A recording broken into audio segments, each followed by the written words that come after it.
Dun, dun.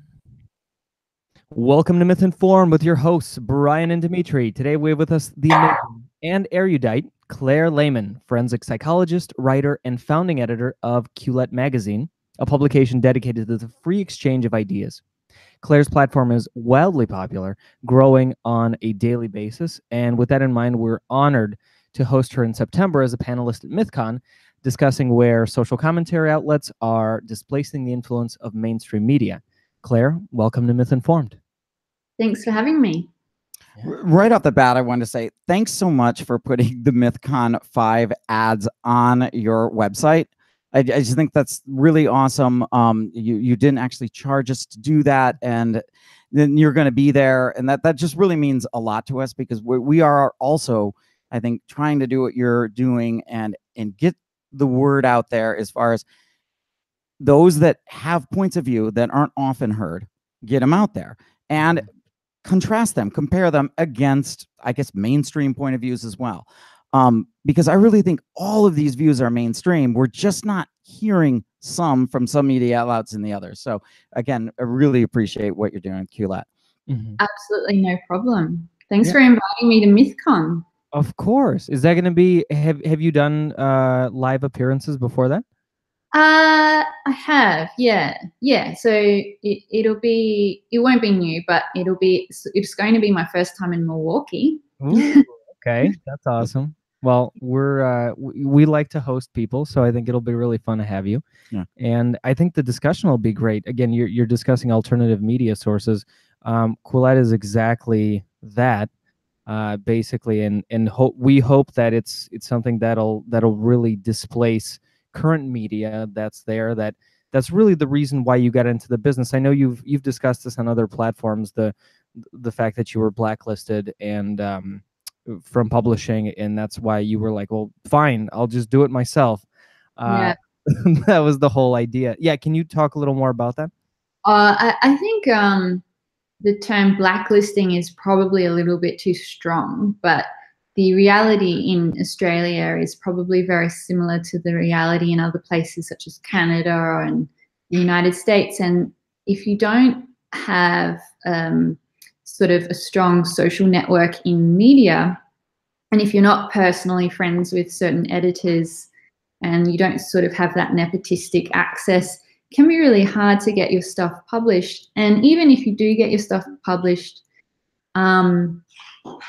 if it doesn't fit the kind of narrative or the sensibilities of an outlet or an editor, then, you know, they're not going to be chasing you up for further material.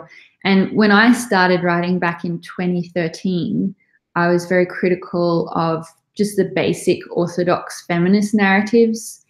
I think the first article that one of the first pieces that I wrote was just criticizing a few feminist op-eds that I'd written, which were arguing that scientific research was holding women back, and that women shouldn't be given information, shouldn't be reminded of their biological clock because that's oppressive, and that evolutionary biology is oppressive, and that kind of really got under my skin. So I wrote responses to those types of op-eds. Actually, speaking of that, because I thought of an interesting question is, do you have any views on kind of the social justice position of the fact that, let's call it, mothers are discriminated against in the workplace, with the fact that they have to put their careers on hold? I mean, this has hit you personally with you having to put the forensic psychology degree that you were doing on hold. So Yeah. you have that personal take, but have you looked at it from the social justice lens to see if there's any merit to that argument? Yeah, I think that whatever discrimination, whatever, like a big chunk of what discrimination occurs in the workplace against women is against mothers. And that's for obvious reasons. Mothers obviously have dual responsibilities. They have to look after their kids, and that gets in the way of work. I think there's probably a lot of discrimination against pregnant women, and women with young children. And that kind of gets overlooked when we're talking about the patriarchy and sexism, because it's not really sexism, it's actually discriminating against someone because they've got little kids to look after. And if a father is looking after little kids and he has to leave work early because he has to pick up his kids, he's going to be often discriminated against too. So it's really against parents. It's not against a sex, like it's not against one gender, and it's not necessarily men discriminating against women. Like if you've got women in your workplace who don't have children, they're going to be resentful of the women who do, who get to leave work, get to go home early and that kind of thing. So it's really, in my view, there is a lot that we could do to help out parents in the workplace, but it's not a gender, I don't see it as a gender war thing. I just see it as we haven't really gotten, society hasn't really gotten to a place where we accept that parents work as well as look after their kids. Well, so then something interesting, just because you mentioned that came to mind is, as we have a growing population and we have more and more people on the planet and jobs become displaced, and we're talking about things like UBI, universal basic income, does it seem like it would be a natural progression then for people that choose not to have kids? All of a sudden they're given priority because, you know, we have this meritocracy in our society to, you know, to climb to the higher rungs and be like, okay, you want a kid, but that means that you're going to have to take a cut or whatever it is. I mean, it sounds unfair. And it's something that I'm sure the vast majority of people would fight against, but from a purely logical perspective, does it kind of make sense? I'm not really sure what the question is. You mean, should people get a different rate of UBI according to whether or not they have children? Is that the question? Meaning, like, you're saying people who have kids currently are discriminated against. And one could make the argument, well, doesn't that make sense? Because as we top 11 billion and, you know, whatever, we're fast going to be approaching 15 billions, you know, in however many years. You have more and more bodies out there trying to seek work. Some of those bodies are going to opt not to have kids, which may help the you know, the world in general, because we'll have, maybe they'll decrease the population growth. Shouldn't those people be, I don't want to say rewarded, but they'll have the better jobs, and that in some weird sense will be fair. Does that the make government now is taking a position on this? But go on, Claire. I mean, that already happens, of course. I mean, I employ people at Quillette, and I know that if I hire someone who is childless, and is sort of like, you know, if I hire someone who doesn't have a family, I know that they will be able to work longer hours than someone who does. Productivity, yeah. Yeah, that's just reality. The issue comes when you're seeking specific skills and cognitive abilities and knowledge and expertise that only a very few people have, and you want those people, but they also have other commitments. So you have to just work with what you can. Like, you know, workers aren't interchangeable. Like someone with a very niche set of skills is going to be very valuable to you, whether they have kids or not. And then just from a moral point of view, I don't think it's great for a society to, like, on a large scale, discourage people from having children or starting families. I think that's, you know, we don't really want to be living in societies that are anti-family, because it's, you know, it's a deep drive of many people, and you know, people want to have balanced lives. Like, work is very important, but the rest of life is also very important as well. Yeah, I definitely agree with that. But now, when you were talking, there in Quillette, and just if people don't know it, check it out at Quillette.com. It covers politics, tech, you know, society, and I mean, definitely the politics, I think, is really good. So check out Quillette.com if we didn't exactly say that before. But you mentioned in a recent article that I don't know if I don't think you authored it, but your website did. It's journalism is not activism. and it asserted that these are two very different things. And I wondered, how do you like see those? How would you define those two? And are they mutually exclusive? Yeah, so I think, I don't know if they're mutually exclusive, but if you're a journalist, your primary goal is to search for the truth and report on the truth. However, if you're an activist, your primary goal is not necessarily to search for the truth and report the truth. It's to advocate for whatever political position you're advocating for. And that's, we see in any kind of truth-seeking occupations, whether it's journalism or scholarship or academia, when activism starts getting into the mix and people get overly politicized and overly wedded to certain activist causes, their research starts to suffer, because the idea is, well, my goal is so important, the truth doesn't matter as much. I can just cut corners, or I can sweep these facts under the carpet, because what I'm aiming for is so important, it matters more than just stating the facts. And we see that across the board, all over media, all over academia. And it's the easiest and quickest way to dilute standards and discredit research and journalism. Sure. Once it gets merged with activism. When it's combined with like consumerism in the free market, doesn't that kind of automatically push, or at least the media would be driven to support certain positions? I mean, Fox News has done a good job providing a conservative narrative that was missing. So I think, you know, they're getting most of the lion's share of that money. Like, how do you stop it then?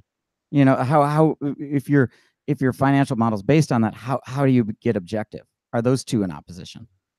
Yeah. So the business model at the moment for media drives what's called hypersegmentation. So you have to pick your audience and appeal to that narrow audience. Whereas in the past, it was much more about broadcasting to everybody, and it sort of forced newspapers and TV channels to be more balanced, because that had to broadcast to everybody. Now with the internet, you don't have to broadcast to anybody. You just pick your little niche audience and you just focus on them. Now, if your niche audience that you've chosen doesn't care about the truth, then you don't have to worry about the truth. The niche audience that I've chosen and that my writers and co-editors have chosen is one that cares about the truth and balance and figuring out what's really going on. Like, a big part of why we work on Quillette is because we don't know. We don't have all the answers. We don't have everything worked out. We want to find out through talking to each other and through learning from each other. But that's our audience, and we're able to target our audience with those goals. And thankfully, our audience is growing. So I think there really is a big market for sort of balanced sort of material which doesn't preach to its audience, like the editors and the journalists and writers have it all worked out, and they're educating, you know, the stupid masses about, you know, the important topics. We don't have it worked out, which we're working it out as we go along. Yeah, you guys are growing like gangbusters, and I mean, seemingly on a daily basis, increasing readership. And it's on a variety of topics, so it's not the same. It's not the same thing over and over again. So with that in mind, as you increase, and we'll call it the legacy media bubble here that was kind of keeping you out, which forced you to branch out on your own. Do you think as you grow, that's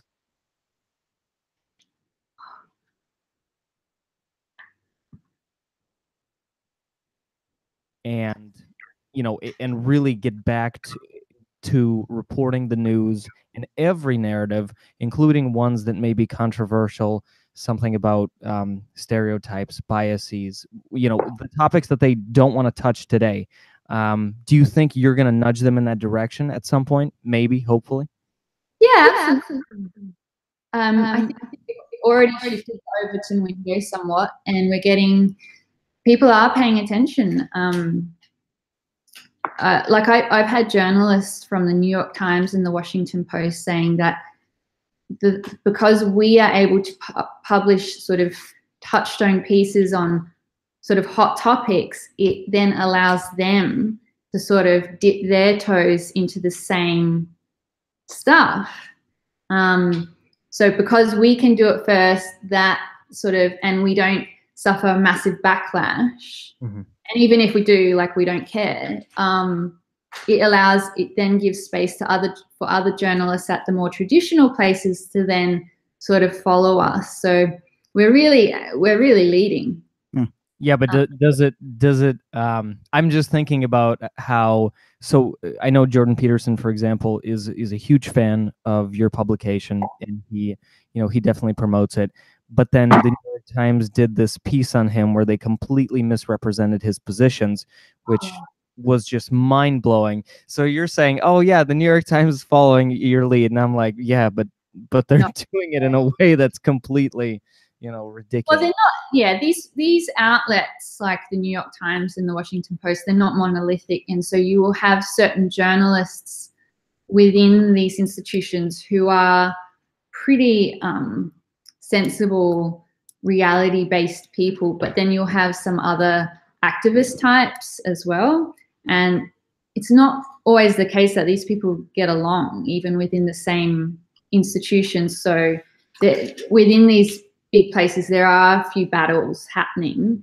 You can see with someone like Barry Weiss, who did the Intellectual Dark Web article from the New York Times, you can see how badly harassed she gets online by other journalists, that they really feel threatened by her and are really trying to make it difficult for her to do her work well, because she really comes in for a lot of vitriol from the social justice warrior type journalists, of which there are many. Wow. Yes. And she coined, she popularized that intellectual dark web, of which you were part of. And I tend to agree that the New York Times and any media is not a monolith. And what I've gone to is to start trusting journalists that I trust rather than institutions themselves. Yeah. That's the key. With the online environment and the internet, you've got to follow individuals, and hopefully you can get a few a bunch of individuals under one masthead. But you just follow the people who you trust, and you might not always agree with them, but you can trust them to be honest with you and not just repeat dogmas and narratives and recycled material. Yeah, I think that's an important message that even someone like myself doesn't like. I have such a bad taste in my mouth from The Guardian, for example, that every time I see it now, I'm like, well, that is, just a rag. I'm not about to read that crap. But what I fail to realize is exactly what you guys are talking about here. There's probably journalists there that are fine, assuming they're not suppressed. And so really for people who are listening, it does make sense now that if you read an article and you like it, look at the little name that's right under the headline, see what that is, put it on a list somewhere, and then, reference it from time to time. Yeah. And your mission. I think The Guardian's done terrible damage to its brand, but you're still going to find decent articles in there from time to time. Well, I trust you, so if you can speak for them, then all right, I'll give them another chance. But we also applaud that mission, because that's what we're trying to do with Mythcon, having conversations between parties that don't agree. That it seems like we have to open the door for like the political moderates. And you had a really good piece saying the political moderates are lying, and this appeared in Quillette as well. And the general thrust of that, and maybe you can expand on it, is that sometimes a very loud minority, a very opinionated minority, can shift the entire focus, and that there's a lot of people that are just going along with it, even though they don't agree. And maybe that's true for the feminism, and maybe it's true for Donald Trump. On the other side, that there are people, they may not like the whole narrative, but you're kind of hamstrung. Can you shed some light on that?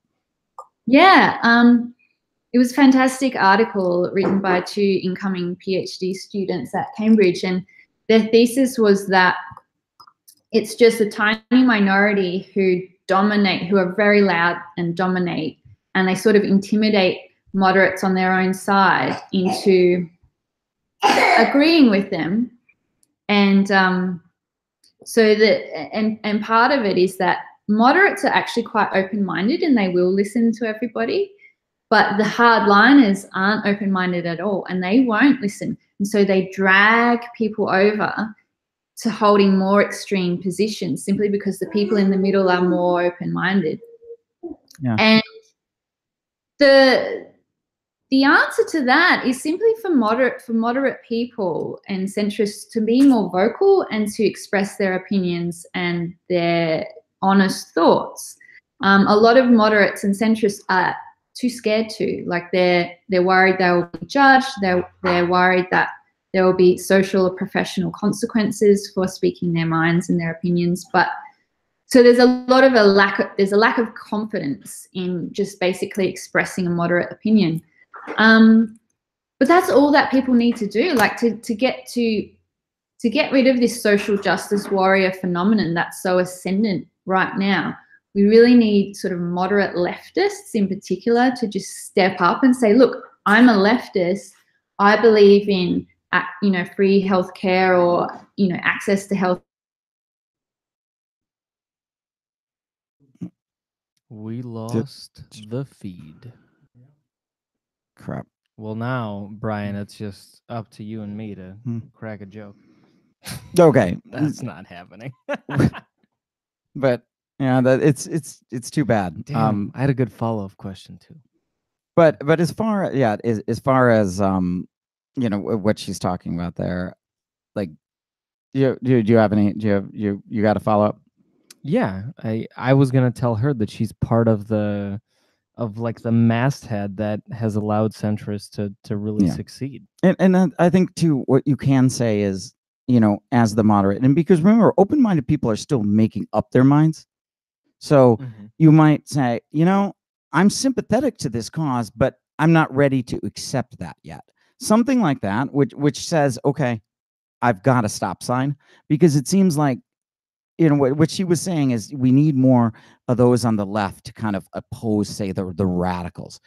But the problem is you immediately get labeled right wing as soon as you do that. Like Steven Pinker is thrown in with Ben Shapiro. Yeah, but who cares? But the whole point is that these people are starting to bandy together. Yeah. This whole IDW concept is fantastic because, if you were a right winger, you were like, yeah, Rush Limbaugh is, my God, right? Or if you were a left winger, you'd be like, you know what, the Young Turks is really where I plant my flag. So you had these places, these poles that you could attach to. But if you were a centrist, you were like, fuck, I mean, I have nothing. Who's a centrist? You couldn't point to someone. Now you can point to some. You can point to Quillette and Quillette. God, well, you're still making up your mind, right? I think a centrist is going to look at a lot of things. Claire's back. Claire, you back? Hi, sorry about that. We decided to carry on the conversation as if you weren't even here. So we were forced to kind of like, we were, you can tell we're not professional journalists because we would have jumped that beat. But no, but we were so you were mentioning. I made a really good point. You should repeat it. Right, but you cut off right at we especially need more on the left to kind of oppose like the hardliners. Yep, I think that's all that needs to happen to sort of for this social justice warrior trend to die out. This trend of like there's 75 genders and cultural appropriation is around every corner. Authoritarianism, like on the left. Yeah, I mean, like when I was younger, I used to identify as a leftist, like I think many normal people did or do. But it's just noticing a lot of this authoritarianism, particularly online, which made me rethink things. And now I identify as a centrist or a moderate or a centrist libertarian. But I think I think people who identify and want to support left-leaning policies really have to step up and distance themselves from the lunatic fringe, because so many people, more and more people, will leave the left and go completely right. Yep. They'll jump over and they'll just completely flip. And if you want left-wing parties in whichever country you live in to actually win elections, and you want those policies to succeed, I mean, it's a really bad strategy to let the lunatic fringe dominate the discourse, because it's going to turn so many people off and they're just going to leave, which they're doing all over the world. Mm-hmm. Yeah, it seems like I think it's been described as there's a political insurrection on the left right now, and also on the right. Like, how would you see, the same thing? Like, how is the right wing bubble? If the left wing is maybe afraid of the SJWs, like what's going on at the right? Like, how would you describe the frustrations there? Yeah, so in Australia, we don't really have the same kind of religious influence that you guys have in the United States. So we don't really have that many Christian conservatives. You guys are all atheists, which is perfect. Well, they've had an atheist prime minister. Yeah. So it's totally, like, it's very rare to meet religious people here, particularly if you're sort of college educated and sort of middle class kind of thing. So I think that would be really hard. Like, if you were in a community with a lot of conservative people and they were quite religious and they were sort of pushing back against like evolution and sort of scientific inquiry for religious reasons, I think that would be really hard, and I don't know how I would deal with that. But thankfully, we're pretty secular here, and conservatives in general aren't anti-science. I mean, in Australia, they're quite opposed to climate change research and any intervention on climate change, which I suppose is similar in the United States. Yes. So yeah, you do get like this partisan shit on policies, and you can't have nuanced discussions about things. Like, you can't talk about climate change, you can't talk about abortion, you can't talk about guns. Like, it's just, people just get so emotional and so entrenched in their position. We just try to, like, our position at Quillette and my position personally is, well, let's, whatever the topic is, we can talk about it. I'm not going to get emotional about your position. But unfortunately, yeah, like, hyper partisans they dig their heels in, and you just can't have a rational conversation about certain topics. Well, the nice thing is that you've given people a home. You had talked about the fact that centrists need to be, more vocal, and they can't be afraid of things. Quillette has really allowed that to blossom. Platforms like yours and folks who are part of the IDW, that's really stabilized things. Now people can start identifying and saying, yeah, I read that magazine. And I don't know if you guys do this, and I apologize if I just don't know this, but let's say that you were interviewing people. You guys interview them and publish the interview on the site, whatever. That would allow you to ask hard-hitting questions that your regular ABC, whatever cable news channel, is never going to do. And they never seem to ask hard questions during debates. They're all BS.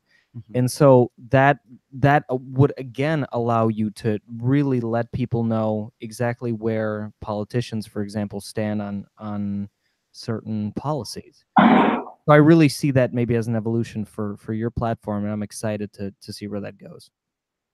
Yeah, thanks. We haven't actually interviewed any politicians for Quillette. Most of the interviews that we've done have been researchers and scientists or sociologists. And actually, one really popular interview that we did, I didn't do it, but my co-editor did, was he interviewed Samantha Geimer, who was the 13-year-old that Roman Polanski Oh, wow. assaulted back in the, was it the 80s or the 70s? She's obviously all grown up now, and but she gave a remarkable interview where she completely attacked activists who want to exploit victims for this agenda. She signed the letter against Me Too, saying it's a witch hunt, and she's very opposed to this sort of fetishization of victimhood that's going on with a lot of feminists at the moment, where like if you're a victim, your life is over, you can't recover, you're traumatized forever.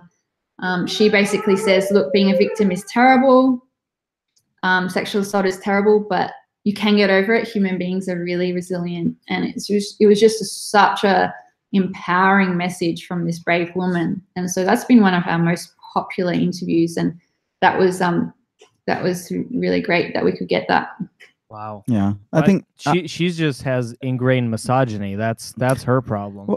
Well, Azra Namani, who is at our last event, described it as, instead of post-traumatic stress, we should focus on this post-traumatic growth. And, yeah. and I like what you're saying too about how if you are in the center and you're keeping this open mind, you're constantly revising and being open to change and your definitions of things. And I guess what I want to ask you, you tweeted this, feminism, and this is feminism informed by radical social construction has had a good run. He goes, perhaps it's time for a feminism that recognizes that most women give birth, breastfeed, and feel conflicted over child and career, and often choose intrinsic rewards over money and status. And what would that, so I love that tweet, but what would that kind of feminism look like to you? Well, it would be a feminism that doesn't obsess over this theory of the patriarchy, for one, and it doesn't see men and women as being at war with each other. Because the way I see it is like life is pretty hard for women if you want to have kids and you want to have a career, but that's not men's fault. It's nature's fault. It's biology's fault. I mean, you know, we evolved to be the sex that gives birth and breastfeeds. That's just nature. It's not some men in some boardroom didn't just like make a decision that, oh, women have to be the child rearers. It's evolution. Like, it's no one's fault. So it is difficult. And I don't want to diminish the problem. Like, men have their own problems as well. And we just have different types of problems. But the thing is, we can help each other. We can work on them together. So as a society, we can do things that help and benefit mothers and families. As a society, we can do things that help and benefit men and help men's problems. I just think if we acknowledge that it was biology and nature that makes things difficult for women and not men or sexism or the patriarchy, we just get to a much healthier place where we could come up with more constructive solutions rather than this destructive blame game where every difficulty that women face is blamed on men. It creates resentment. It's sort of like it becomes this self-fulfilling prophecy. Like, if you're going to blame men for all of the world's problems, then men are going to get defensive and angry, and then they're going to probably create problems as a reaction. So I just think if we acknowledge that men and women are actually different biologically, and this is not a trivial difference, particularly when it comes to when women have children, we're just going to get to a much more constructive place. And I want to see all of the blaming of men stop, basically. I would like to see that. We are 150% in lockstep with your viewpoint. And we appreciate the fact that you're out there, that Quillette exists, that you're promoting these ideas, that you're giving people a platform, that you're giving brilliant writers a platform in order to share their articles, and really that you're giving centrists a place to go to get at the truth. And cracking the door for anyone of points of view to say, you know what, I can talk. My opinion matters, and I ought to voice it. Yeah. And we are so excited to see you in September here in Milwaukee at Mythcon. For those that haven't gotten their tickets, absolutely go and get them before they sell out. And Claire's going to be talking about the media and on a panel specifically discussing like alternative media and legacy media at the good, bad, and ugly of all of this. And I think you're like an ideal person to have on that panel, obviously. Which people have already written to us. They're excited as all hell to see you. So this is going to be really fun. Thank you so much, Claire. We appreciate your time, and we'll see you very soon. Cool. Right. Thanks, guys.